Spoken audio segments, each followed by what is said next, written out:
सास के मेहमान। सिमर की सास की सारी जिंदगी किराए के मकान में ही बीती, लेकिन जब बेटा कमाने लायक हुआ तो उसने अपना बड़ा मकान बनाया। क्या है माँ, इतनी लंबी लिस्ट मेहमानों की?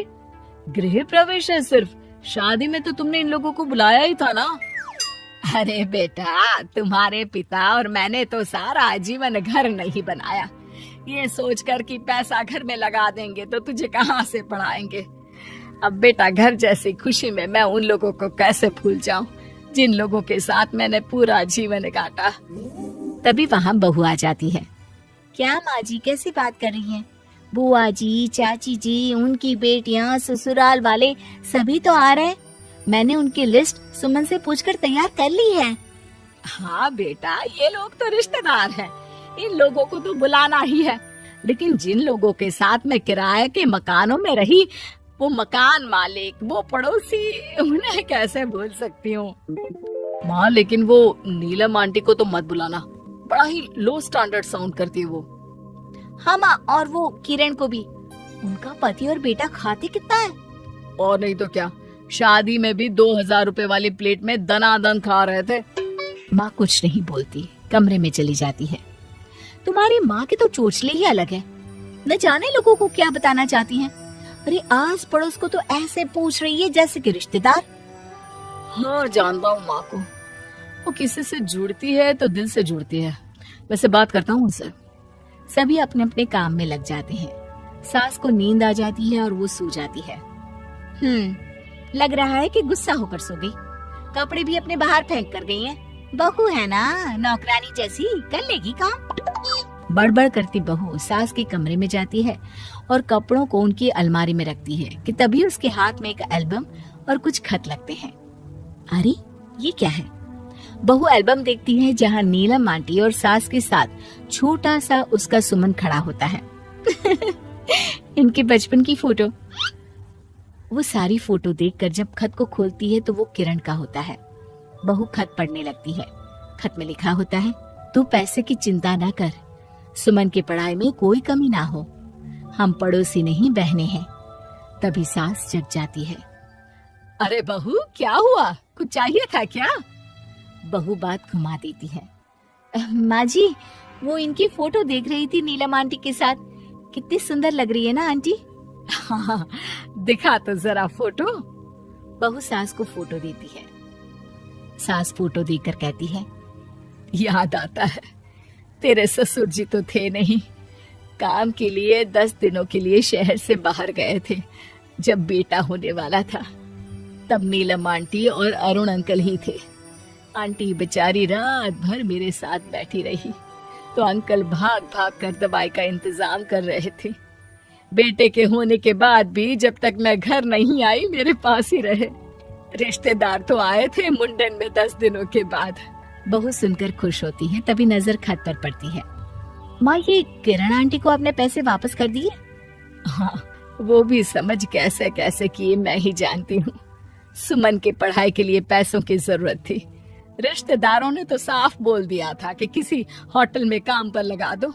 कई लोग बर्तन धोने के साथ पढ़ाई करते हैं, लेकिन किरण आंटी, उन्होंने अपने बुढ़ापे के लिए बचाए हुए पैसों को सुमन की पढ़ाई के लिए दे दिए। यानी कि आज ये जो कुछ भी है वो किरण आंटी के कारण ही ना? हाँ बहू, ऐसे ऐसे पड़ोसी हुआ करते थे जो किसी रिश्ते के नाम से नहीं बल्कि अपनेपन से भरे थे। फिर सास का बोलने का रुख तीखा हो जाता है। और फिर भी देख, सुमन इन लोगों को भी नहीं बुलाने दे रहा है। माँ, मैं बात करती हूँ, ये लोग सिर्फ आएंगे ही नहीं, हम लोगों के साथ रुकेंगे भी घर में, रिश्तेदारों की तरह। सास बहू बेटे से पूछकर एक एक घर जाकर पड़ोसियों को एक दिन रहने का न्योता दिलाते हैं। और फिर वो दिन भी आ जाता है जब घर में गृह प्रवेश होता है।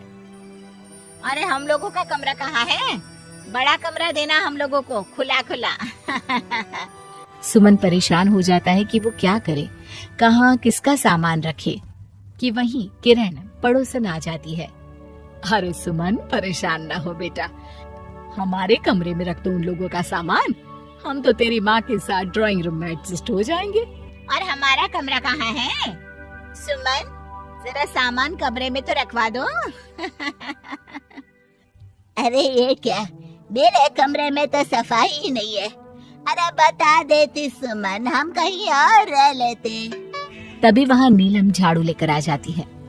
अरे बबली दीदी कैसी बात कर रही है, चलिए मैं साफ किए देती हूँ कमरा। वहीं मामी जी भी आ जाती हैं। अरे सुमन दीदी, सबसे छोटा कमरा हम लोगों को ही देना था क्या? मायके की कोई परवाह नहीं है।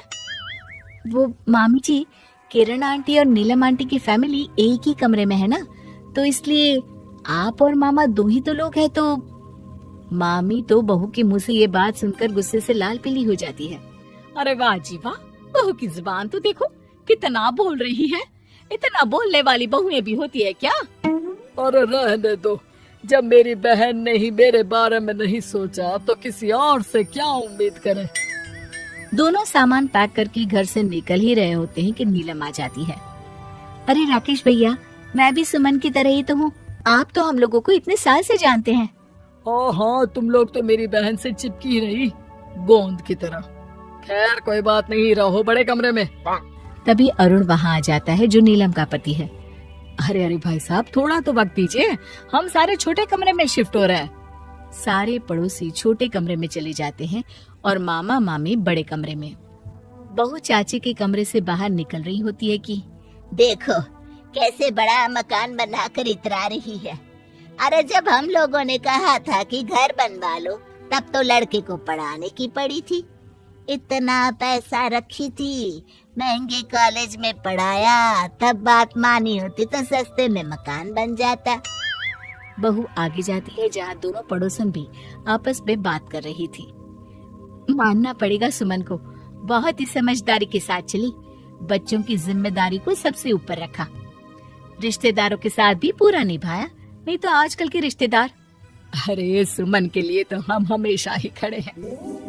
बहू तभी मामी के पास जाती है, जहाँ वो मामा से कह रही होती है, बस अब आ गए इसके घर। अब तो ये रो रो कर भी बुलाएगी तो मैं ना आऊं। कैसे कमरे में रखा हम लोगों को। सुमन भी ना किसी काम की नहीं है। बहू सभी को देख समझ रही थी। रिश्तेदारों के नखरों के बीच पड़ोसियों का प्यार। वो देखकर समझ जाती है कि सास के असली मेहमान कौन है।